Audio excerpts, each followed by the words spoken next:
that by dressing up in costumes and Doesn't work though. enjoying candy. Well, we're going to get Clock's to that, by the way. ticking. Little tease for a little bit later in the show. We will focus on the holiday of Halloween and rank something as it pertains to it. Here we go, though, Dan. Straight off the gate, your top 8, and no change at the top with the Patriots at number 1. Yeah, Patriots undefeated, still just killing everybody with that amazing defense. But the Niners are charging hard here. It's getting to the point where you cannot deny what the Niners are doing. And I thought about moving them all the way up to 1, but I settled for popping them ahead of the Saints to number 2 now. Okay, so they move up 1. The Saints slide back 1, even though both teams have just a single loss. Both teams won. I should say, even though the Saints did not lose this week, you still decided to put the 49ers up there with that undefeated record. So look at this. You have the Patriots defense, right? Mm-hmm. They allow just under 8 points per game. The 49ers defense, 11 points per game allowed, and that has tightened considerably over the last few weeks. I mean, you think about that blowout against the Panthers, so take the amount of points they scored out of it. I got to believe it'd be a kicking game, right? If this is our Super Bowl, if it's Patriots 49ers in the Super Bowl in Miami. Let's get serious. In Miami. Talk. Let's go. You got humidity there. That helps the kicking. That actually makes your kicking better. Does a little it? bit of humidity. Yes. Is that humidity? right? I would think that'd be heavier air and would make it harder. I would want the thin air of Denver. Well, humidity thin air helps. is good too. Humidity helps. Mm-hmm. Okay, so here's the thing. Not rain humidity, but like a nice amount, like 60-70% humidity. We don't want rain. Listen, I did not get my meteorology degree, so I'm gonna lean on your expertise and sit this one out. Robbie Gould is one of the steadiest kickers out there. I don't think he missed a kick last year, did he? Yeah. If that stat is correct, I would believe you. And you know what? And I do believe you. If that stat is correct, However, I would believe you. However, the one thing that Bill Belichick, the greatest coach of all time, cannot control because nobody can control it is a kicker problem. Nick Folk is now the kicker after they kicked Mike Nugent to the curb. Jet. And I was thinking to myself, when I heard this, I was like, is he one of the kicking specialists for CBS or something, like the sideline guy? You throw it down to him, it's like, why is this happening? Why is this on the air right now? No, that's Jay Feely. And Nick Folk's been out of the league for a couple of years. This has disaster written all over it. Yeah. So I'm dropping the Patriots down to 27 on my power ranking. I'm just saying, if it's a kicking game, you feel good about close. Robbie Gould. That's all I'm saying. All right, let's focus on a more compelling conversation in the midst of your 1 through 8, and that is the Saints and Packers, 3 and 4. And let me frame it this way. If the Saints and Packers are in the NFC Championship game, or let's say the divisional round, who are you picking?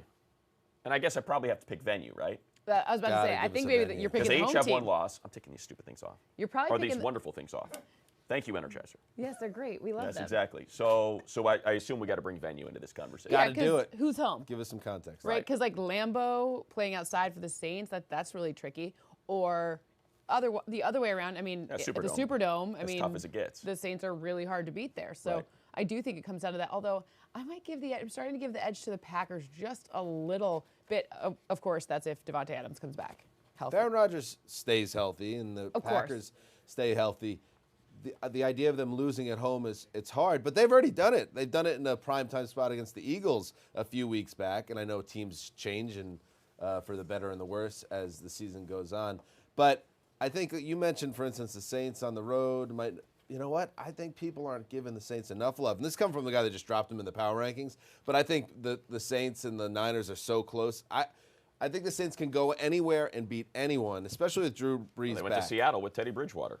Absolutely. I think with Brees, they've had 2 500-yard offensive games this season, Week 1 and Week 8, the 2 games Brees started. So now the offense is even better. And the defense, people sleep a little bit how complete these Saints are. Well, and then, so I would take them over the Packers. Let's not forget about the old kicking game as well. I mean, nothing against old Crosby, but Will Lutz, one of the strongest legs. He is struggling a little bit. Yeah, a little bit. Yeah, get in your own head there in that kicking. You know, the other thing, not kicking, but punting. Punting, yeah. Yeah, the Saints, in terms of special teams, Saints are right up there, and Patriots year in and year out are special teams juggernauts, and the Saints this season are actually besting them. So. Are we going into a punter segment now? Let's talk some punting. And that's we talking could. punting. I love a good punting segment. Wildly underrated, the ability. Just ask the Rams and Johnny Hekker, actually the best really punter is a in big the league. Deal. No, it is. Yeah, it's a really big deal. The ability to control field position. Hekker, the best in the league at it, and you saw that was able to help the Rams get all the way to the Super Bowl. How about the Vikings at number 5 and where we stand on? You look at their next 4 games, right? So at Chiefs, at Cowboys, Broncos, and a very good defense. I know the offense is struggling, certainly. And then at Seahawks. We're going to find out in a hurry kind of what the Vikings are. They're a fascinating team, right? Because Kirk Cousins, historically, when the spotlight's on him, when you get into situations where a lot of people are watching, primetime games, the Jim Nantz, Tony Romo game, the Troy game, Troy Aikman and Buck game, that's when he shrinks. And now we're going to have some of these games on the schedule. And I think they're a hard team to figure out. I have them at 5. I think there's a big drop-off. I call them what do I call it? Your fabulous my holy four. quadrant. Your The top 4. The Vikings are not in that class, but they're also a team that if Cousins does seem to get past that bugaboo, I think they could beat almost anybody in the league. I'm just glad the Saints are in there, because if the Saints weren't in your holy quadrant, we would have this whole ranking would be wrong. All of the rankings would be wrong if the Saints were in the quadrant. Still wouldn't qualify as irony, by the way. Just pointing that out. No? No. Okay. It would be a strange coincidence. It would not be irony, though. Cynthia, are you buying the Vikings? No. I'm not yet. No, I mean, look, there's 2 fan bases that are incredibly mad at me all the time. Vikings happen to be one of them. For me, that's what it comes down to. You're relying on Dalvin Cook. Like, people talk about Christian McCaffrey as being an MVP candidate. Hello, Dalvin Cook's helping out the Minnesota Vikings offense just as much, right? So almost as much, right? No. Oh, sorry. Go ahead. No. Go ahead. Hey, I direct traffic. You. Got it. Okay, so, but like when it comes down to the Vikings for me and their defense is complete, I think they have some holes still. And I think when you look at I don't think a big win against Washington is telling me much at all, right? I don't know if I know much more about them in these past few games, which haven't been as competitive as they did. They lost 2 up front. We all thought Kirk Cousins was not worth the money, and then they rip off 4 in a row, and then so He's got the best numbers of any quarterback in the league over that stretch. But you mentioned they don't perform well in the spotlight, and you acknowledged, Romo and Nance or Buck people have and great Aikman. numbers against the But guess what? Redskins. What are all those games? Those are all really good games against very good teams, and that historically has been where Kirk Cousins struggles. So again, you'll either be proven right, or the Vikings fans will be proven right over this next. I like the Vikings. Of the season, this next quarter of the season. That awkward jump in I attempted there, Yeah. and then it just led to anarchy on the set here. It did a little bit. The Redskins game, that was such a weird game to try to process. What did it even mean last Thursday night? The Washington didn't even try to come back in the game, and the Vikings just said, all right, we'll just coast to the win. So I don't know what to make of that game, but I do know they won 3 in a row now. All right, so let's get to 9 through 16 as we get to the second quadrant. Of not the holy quadrant, just the second quarter of our 4-piece power rankings today. Chiefs the sub-holy quadrant. drop out of the top 8 to Whoa! number 9. How Wait about a minute. that? What? And I know, Why not? crazy, right? Rams move up a couple, but let's focus on 13 and 14. The fact the Eagles just went to Orchard Park and thumped the Bills, something fierce, and find themselves behind that squad in Buffalo, and that has led to one Eagle fan being awfully upset. Big win for the Eagles this week. All right, let's see where the old Zeuser has them ranked. Behind Buffalo? Behind the Bills who they just beat? All right, Dan, you're on my radar. That's all I'm saying. You're on my radar. The Eagles play better when people count them out anyway, so rank them 32 if you want. Okay. They're 32 very next week. polite shade thrown your way. You're on her radar. You're not on her list. Yeah, not it's on any just hit a radar list. that Just is the monitoring radar. things that are happening in her She's area. the nicest Eagles fan on the planet, I could too. deal with that. And yes, that whole thing, the Eagles beat the Bills, so they should be ahead of the Bills. But the Eagles, I'm mad at the Eagles still. They've let me down a couple times this season when I was ready to move them up and say they're an NFC beast. I need to see a little more consistency from the Eagles. I need to see them do it again this week before I think about putting them near the top 10. But they're right there, and the Bills are right there, and the Bills are kind of a tough team to figure out. So, once you're in that once you're in that 11 to 15 realm very of fluid. the power rankings, Very fluid. It's Are very you trying fluid. to say there's no difference between 13 and 14 here? It'll The change week to week. the sub-holy quadrant. It'll change week to week, and how quickly it can change week to week. Because remember, last week we were having a discussion about the Bills and how perhaps they were being shorted when it came to the power rankings with their 5-1 record, and see what happens when the Eagles go out there and again really kind of have their way with them. Yeah, and you know what? Bucky Brooks, a guy I respect, came after me hard on this show. A former Bill. Saying that the Bills had no reason to be outside the top 10. And obviously then they play very poorly in Week 8 against the Eagles. So Bucky, he actually, gave us another video clip here. So let's just check he did? it out. Yeah, He did? Dan, I just want to apologize. You were right. I'm wrong. The Bills, not as good as I thought they were. And I just got to give you respect. You're a guy that knows so much about football. I'm the ex-player, but you got the real and the feel. Great work, Dan. You're the best. Hey, man, there was something Wow. weird there. He a lot of sounds times so we'll get much like delayed you. with the audio. It's like, if you're in a stadium and you see the person singing up close and then it takes a second Right, to get. right. Maybe that's a situation. Or it was kind of like a clip from a Spectre Man or a Godzilla versus Mothra or something like that. But I just don't feel like that. I found it Listen, magnanimous. I also really like that he made reference to like It a was very real versus magnificent, feel. wasn't it? It was a real Indeed. versus feel for us. That means he watches the show every week. well, He we know knows that. that's a little Right. internal lingo of Right, the Power Rankings program. Was that a big?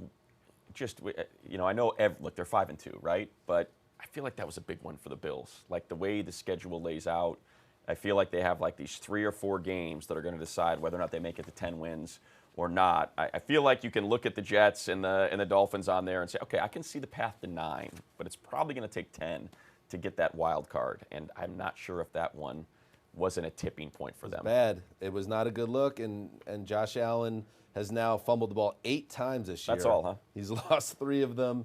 And go ahead. Yeah, the popular move right now is to now count out the Bills. I'm not ready to do it because their schedule, as you're alluding Right. to, is so soft that they should get to 10 wins or 11 wins unless the wheels come off.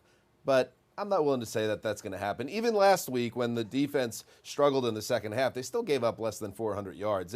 I think the defense is going to win most weeks, but I don't see them as a legit contender. I still feel the same way. Speaking of quarterbacks, young quarterbacks that perhaps have let their team down due to turnovers, your man Mitch had a couple against the Chargers, lost fumble and an interception. We will get to a precipitous drop for the Monsters, or lack thereof, of the Midway next.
Wide open is Keelan Cole for the touchdown. Second year in the league. Here is Minshew escaping somehow the sack. Throws on the run wide open. And he is in for the touchdown. Minshew looking to the end zone, buying some extra time. End zone, it is caught. That is Chark for the touchdown. And that was all Minshew. Well, Gardner Minshew has the Jaguars at the top of our third quadrant of power rankings, moving up 3 spots as the Jags get that victory, and you hear the sweet voice of the great God who lead us on the call there. Welcome back to Power Moves, presented by Energizer with Dan Hanzu, Cynthia Freeland. Dan, you put together the power rankings every week. Let's get into the Jaguars. This was a team that we kicked around probably 2-3 weeks ago, as they were kind of, messing around with that 500 record. We looked at the future schedule, felt like they could get themselves back in the AFC South race, and they certainly are. There. Yeah. And Gardner Minshew against the Jets was really impressive, and I know the Jets are not a very good team, but his ability to extend plays and also throw the ball with touch, and then he has that touch of Favre in him, the way he celebrates and his exuberance. He's an easy guy. You get why he's become kind of a sensation in Jacksonville. And Jalen Ramsey's out of the picture, but the defense has played really well the last 2 weeks, and it's because of that pass rush. Their front four, that is a group that nobody wants to mess with. So they're not as good as they were with Ramsey gone, but in an AFC South that's kind of wide open, they could certainly hang into December. So, Cynthia, we look at the next 3 games. It is all AFC AFC South. AFC South. The AFC Texans South. is a home game, but it's in London. But that is still a home game for the Jaguars. They have more fans than any other team out in London. You would know, Dan. You're a celebrity over there. The Colts and the Titans both on the road. Where are you at? I mean, give me where you think the Jaguars fit into this puzzle. Will they still be in the mix after those 3, or will we be counting them out? I think they're all in the mix, and I think it's going to take the second time around for all of them playing each other for us to really know who's this division's as wide open as it gets, especially now that J.J. Watt is unfortunately no longer in the mix for the Texans. So this will be a really interesting game. I think maybe if the Jags can steal this one from the Texans, I think that will go a long way in determining if it's going to realistically be the Colts, the Texans, or the Jags that are going to be vying for the top. And they're all still in it, but I think those, I think it's Colts and Texans, and then Jags just like a titch below. Yeah, it'll a titch. A titch. Titch, stitch, tick. It's a mix between a tick and a stitch. It's a titch. Hey, it's a new I've word, heard that and I'm word in. before. Whatever. All right. on it. To the Wait, you Bears. guys buy the Titans, by the way? No. You think they're in this mix? Well, look, here's the way I would put the AFC South, right? You have a great offensive line and an okay defense in Indianapolis, but a solid team. And then you have, kind of really good defenses in Tennessee, Jacksonville, and then you have an unbelievable quarterback in Houston. Like, everyone has their strength, right? So that's why I think kind of what you said makes perfect sense. I mean, it's likely going to come down to the final couple weeks because kind of every team is different and has its own strength. You know what's funny? You see Favre in Gardner Minshew. I see Romo in Gardner Minshew. Okay. Love that. And when it comes to like the play style and the comps, I model all this stuff out. The one that comes up most often from what we've been seeing from it is actually Romo, which, I mean, it's neither here nor there in terms of rankings, but that's my comp. Let's go to the Bears, and this was a huge one. They slipped 5 spots for you, Dan, and I got to believe that's because you're looking at that NFC playoff picture, and it's kind of hard to figure out how the Bears now at sub 500 fit into it. The top of the NFC, really the first half of the NFC is loaded.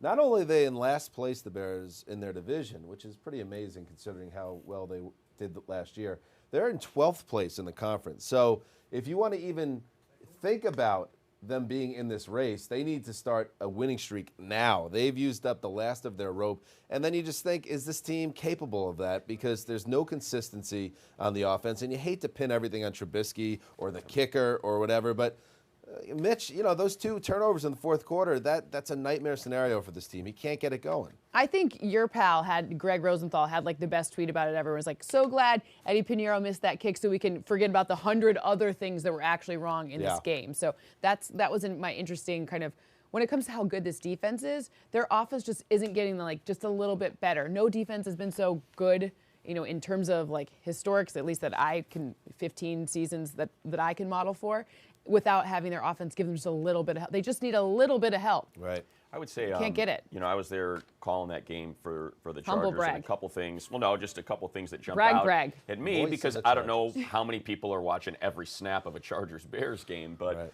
one, I was dumbfounded by how quickly Khalil Mack was neutralized by Russell Okung, who was playing. Once Okung went out, Mack came alive and had 2 sacks and 4 snaps with a backup left tackle. But Okung was able to single him up, and they were able to neutralize him.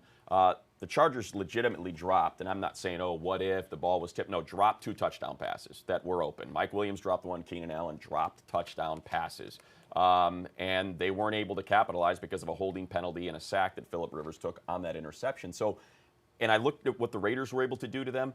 I don't know if the Bears defense, there's something not right. It's not connected. The front to the back is not. That's something that Daniel Jeremiah brought up, and it was a perfect way to describe it. Since Fangio left, that back end of the defense is not connected to the front end, and that's apparent, and it's not the same defense They're as also last missing year. Akeem Hicks.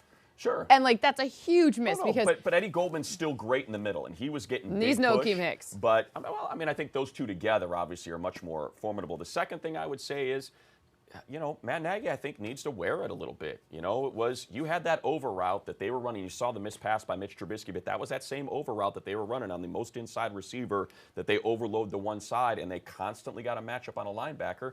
Why not just go back to it time and time again or run play action with Montgomery? So I think there was something left to be desired in play calling.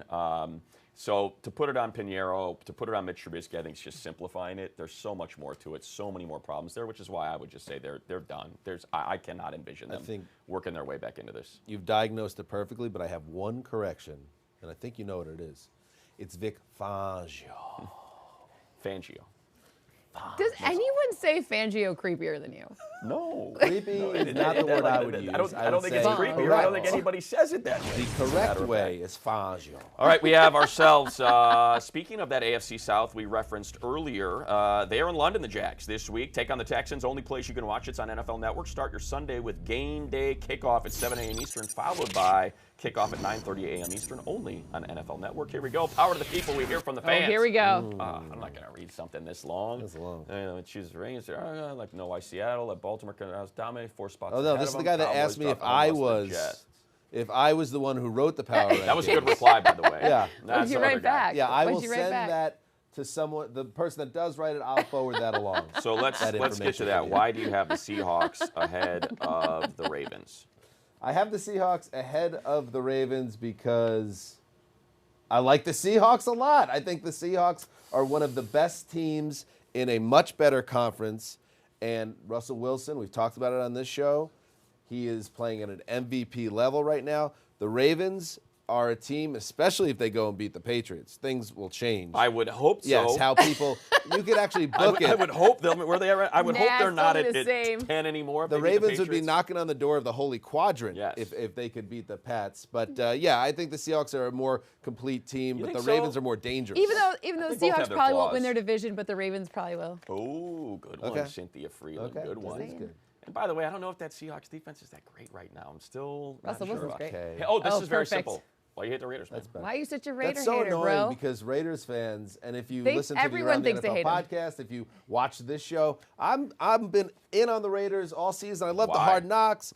I just think they. Why have you been in on them? I I've don't been- get that. It's like, what do you? You know where what I do you mean? want them? I've been in on them in the sense that they have exceeded expectations and they play hard and they are in almost every game, which I think a lot of people thought this was going to be a dumpster fire. So no, you want me to put the Raiders in the top 10? I won't, but I think they are a competitive They have team no pass that will rush. hang around You in the can't- yeah. You can't live in the NFL in 2019 If the without a pass expectations rush. are like 2 and you get to 5, amazing. You crushed All those right, expectations. let's get one more. Oh, here we go. Oh. This is one of your people. Heck. You're Yes, a I big do. celebrity over there. I love my people in the UK. Why do people get so salty? Why do people get so salty over these rankings? It's a great question. Because they're fans. They're fans and everybody thinks they're right, and it's an opinion piece essentially for me, and you don't agree with my opinion and you feel like you can insult me, and that's fine. Wait a minute, these are subjective? Come on. It's feel. Look, people are fans. They want to Mine's to real. win the Super Mine's Bowl. real. That When we says return, real. Speaking of the Super Bowl, Cynthia does her Power 5, and that is Super Bowl projections. The 5 teams her model says are most likely to make it that way. Big victory.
is loose. Picked up by the Patriots. Dante Hightower.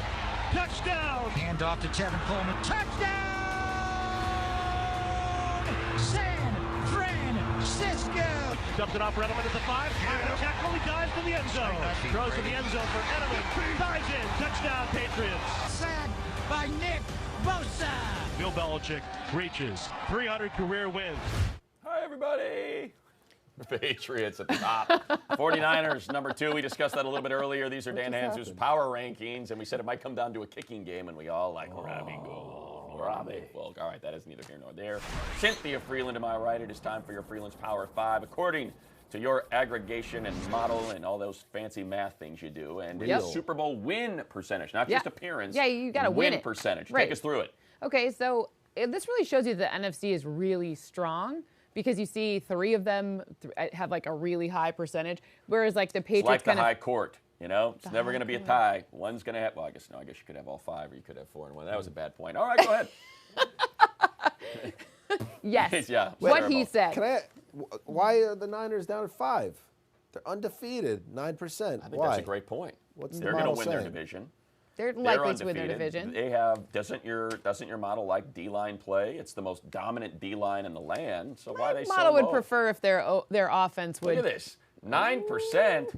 Oh, Come it's on. so much different than the 11.5. I mean, that's jeez. I would assume they'd be up there right behind the Patriots, but your model, for whatever reason, Yeah, look, maybe you can explain it to my stupid brain. Why does your model like the Saints so much? Because they liked it when Drew Brees went out. You know what I mean? Like that was the one thing you had, and we got on you for it. And you were like, I don't know. It says it likes the Saints. So what is it about the Niners that they're at 5, and maybe the Saints that are all the way up there? So the Niners still have a number of conference division games, that all those things that factor into where your seeding is. So right now that's telling you that my model thinks that the Packers and the Saints will get the number 1 and number 2 seeds, meaning that they'll get a bye. So is that like a strength of schedule kind of thing? It's a strength of schedule. It's the projected total of wins that are going to happen by the end of the season.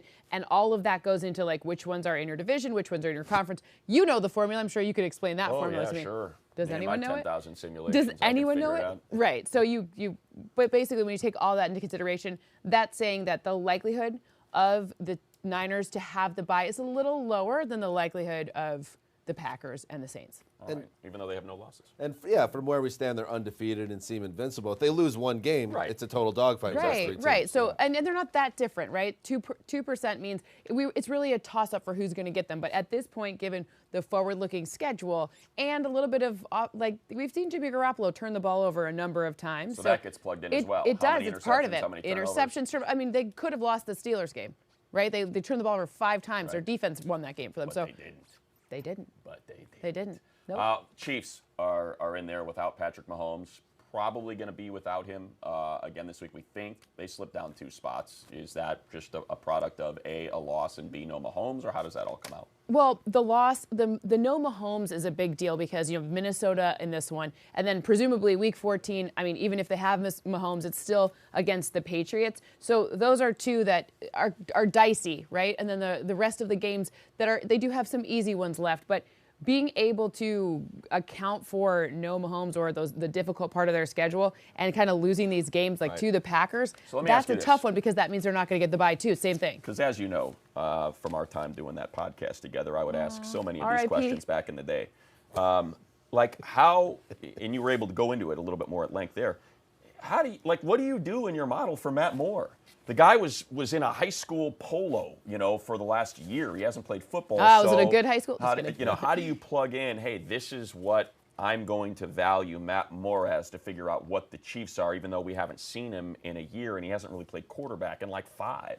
So how does that work? So you look at, luckily he does have a pretty big history of play, so we know what kinds of things he's capable of doing, right? He doesn't have a profile that's like Lamar Jackson's. He's a totally different type of quarterback, but you do have a lot of information on him. But the real trick here is that you have a lot of information on Andy Reid and Andy Reid's ability to design plays to bring out the best. He's in a quarterback that's kind of like Matt Moore because you have those 2 things that you can put together. Whereas like the Ryan Finley for the Bengals with Zach, no idea what to do with that one. I got you. 2 words. Coy Detmer. That's what we're saying. All right, here we go. God, get that away from me. Teams, the final 4th pack of our power rankings, whatever. Pretty dark down here. I mean, halfway through the season, Great. Sorry, Redskins. Biggest you're upset disappointment you're of the behind season. Bengals. Biggest They disappointment don't of the have a season. win, and 28. Falcons and the Bucks and the Giants. All right, let's get to something we like to call honest assessments. So these are just kind of quick hitters with you, Dan. I will give you a team and give us just a quick thumbnail thoughts, power ranking style. Texans. Deshaun Watson makes them the favorite in that division, but the head coach, de facto GM, went all in on 2019, and now J.J. Watt's not there. Are they a Super Bowl contender anymore? I don't think so. Without J.J. Watt. Without J.J. Watt. Indianapolis Colts, same division. Love the Colts. Not as exciting at the quarterback position, but Brissett has done it all season long. They play a lot of close games. They've won almost all of them. They're going to regress to the mean. I'd be worried a little bit about that. Oh, I like a good regression to the mean reference. All right, next up to the NFC, Philadelphia. Can we trust them? We've I don't seen know. a couple times now. They go and they This knock is an off. honest assessment. Can you trust them? I don't know. I can't at this time because I've been hurt, and I don't want to be hurt again. But I also think they have as high a ceiling as almost any team in the top 10. Even with that secondary.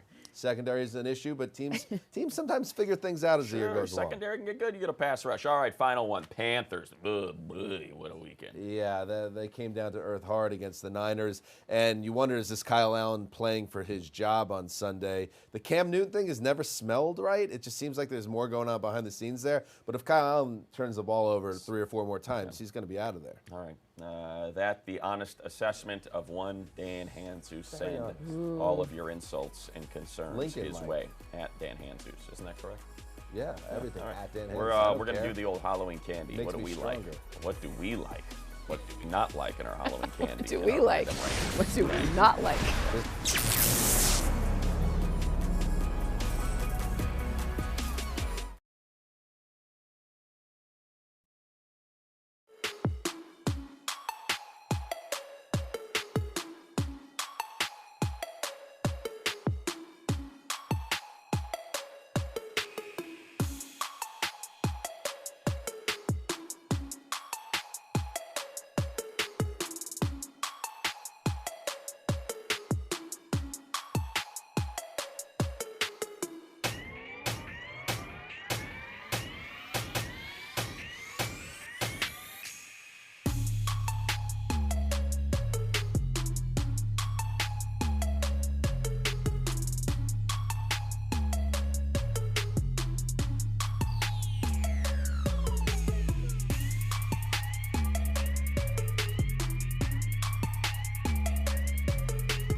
As we welcome you back to Power Rankings presented by the long-lasting power of Energizer. Still going. We get to our random rankings, and this is the day before Halloween, so we figured why not, if we're all going out trick-or-treating, get into the candy and a bit of a random ranker when it comes to Halloween candy, but not just a simple 1 through 5. Let's give you some good, some bad, and some other opinions. Cynthia, why don't you get us started? I am a good connoisseur of candy and snacks. So the best, Reese's Peanut Butter Cups. The more, the better. You can get any varietal. Even the pieces work for me in here. Just Reese's, peanut butter. Anything Reese's. Anything Great call. Reese's. Great Yep. call. The worst, listen, Tootsie Rolls. I'm not with you on that. You know what? I Take like a a handful of Tootsie Roll. Tootsie Rolls. Look at the kids' eyes as you put it in their bag, and they're like, Don't care about the kids, care about my belly. How about the Tootsie Roll Pop? Any respect for that? Love the yeah, Tootsie I Roll. love a good Tootsie Roll Best pop. flavor?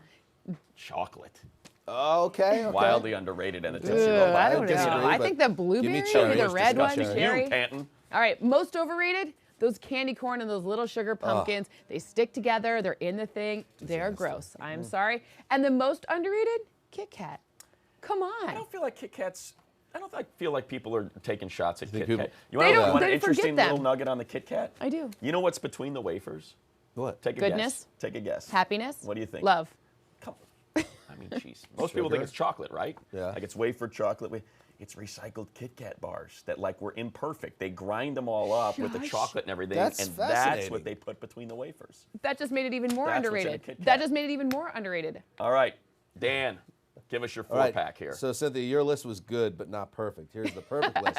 Yes, you nailed it best. Reese's Peanut Perfect. Butter Cups, preferably they give you the full 2-pack. Whatever, get past that. There's no such thing as an apple with a hidden razor Yeah, blade. that's not real. Okay, that's it. That's an old wives' tale. That's the worst. That's the Clearly, 80s yes, an mom apple trope. with a razor blade in it would be the worst. There was a whole thing in the 80s where you always had to fear kidnappers at all times. See, well, if you're a good, Those are pretty Yeah, obvious. little safety razor. if you're a action. good, like evil, like witch lady that lives at the end of the block, you hide the razor within the apple. That's the whole Right. gag. Well, gag. Or Not a gag. Gag. Assault to death. whatever it is. Anyway, that's the worst Look at this. though. You guys got overrated the same Candy as corn. well. Candy Agreed. corn, absolute disaster of a candy. I mean, it can't be around not that anymore. bad. Move on. It has no flavor, It's money. not that bad. It stays stuck in your teeth. I just don't feel like anyone's out there going, hey, candy corn, that's my number one. You know what I mean? You know Some what? people might be. Christy Not on our this one. team was pounding the table for it in our She was. production meeting. She was. Which is She's a still pounding. disgrace. literally pounding it I right do now, like too. you're underrated, though. Yeah. Snickers, you Why know do what? people take It shots at does Snickers? satisfy. It's great. Who takes a shot at Snickers? You know, because They nobody say, oh, appreciates boring, it. whatever. It's, All right, I think what's- it's the favorite. The Snickers chocolate, is the Patriots. Caramel, peanut, Nougat. What's not to like I'm about with you. that? Mine's a little bit different. But again, Oh, boy. how about this? The one thing we all agree on is the best, and that's the Reese's Peanut Butter Cup. Guys. Wow, a No sweep. question. Yeah, a sweep. That's actually interesting. So worst is, I think really just that bag of Hershey's miniatures in and of Yes. itself is the worst. The Crackle, the Mr. Good bar. But when you get the Special Dark, it's like, hey, listen, when I'm an adult, okay, I'm going to eat the Special Dark because, you know, it's got some healing powers. It's supposed to be good for the blood That's what flow. they say. And that's why you eat the Special Dark, right? But when you're a kid, it's like, I don't want dark chocolate, mildly sweet, the heck with that. you know, that's like retirement food candy. Exactly retirement home candy. Overrated, and it's because I've heard Grandma it far gives it too to you. often, and this, of course, is anecdotal and subjective. 100-gram bar. Everybody loves the 100-gram bar. not a good it's the bar. I best, don't know you if can't I've beat it. ever had a 100-gram That's bar. crazy. It's I don't not think a good I've bar. ever the had crispy one. rice and the chocolate exterior. It's a delicious. If you just get one, it's delicious. But right after you eat that one, it's like, ugh, too much caramel, and it's just too. It's That's a big overwhelming. test. And the most underrated. This is my favorite of all of mine. The Payday. The Payday, because it's not covered in chocolate or slathered in some sort of crazy sugar, but it is the perfect balance of nougat and actual peanuts. That's a bad job. We Money, like Money. peanut and peanut butter. That's what I learned about. That's a here. bad job, Money. Not at all. No, Not there's at no all. chocolate on it. And that's our that is our random ranker. Too salty, So too. enjoy Halloween. Stay safe out there. Be careful with the creeps passing out the apples. The with apples with the blades. razor blades And, sticking out of them. Did you guys ever Kidnappers. get the popcorn balls? Popcorn. You ever get that? I don't like you the would penny. chuck that back in the Popcorn with house. Right? They wouldn't let you eat them. They're like, oh, this isn't packaged. You can't have it. I was like, why not? I love it. I know. When we return, we got constructive criticism, people taking shots. At this week's installment of Power Rankings presented by... Not like cake.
Back here on Power Rankings presented by Energizer, we get to constructive criticism, and we start with Matthew Edward. Thanks, Dad. Great list, as usual, by the old Zeuser. Juice it up, Zeus. So's coming. No, Let's stay can't do positive that, this because week. here comes constructive criticism. Dan, we start. We ready? Yeah, let's go. All right, let's go. Let's get it out of the way. Here we go. Your Power Rankings. All right, Smithers. Smithers. So the weakest person on Power The Simpsons rankings is your are last joke. name. You have to live with that. All right, next. I wouldn't mind having the last name Smithers. Hand Zeus. Wow. What did it say? What kind of idiots do you have working here? Nice. Okay. I like it. love A Hey, little I'm not the reference. one who left my kid at home. All right? So don't Yeah. tell me who the idiot is. You're the one that left your child at home. Yeah, You were going to absolutely. Europe, you idiot. Rest in peace, John Hurd. Who gave you this power and who are you?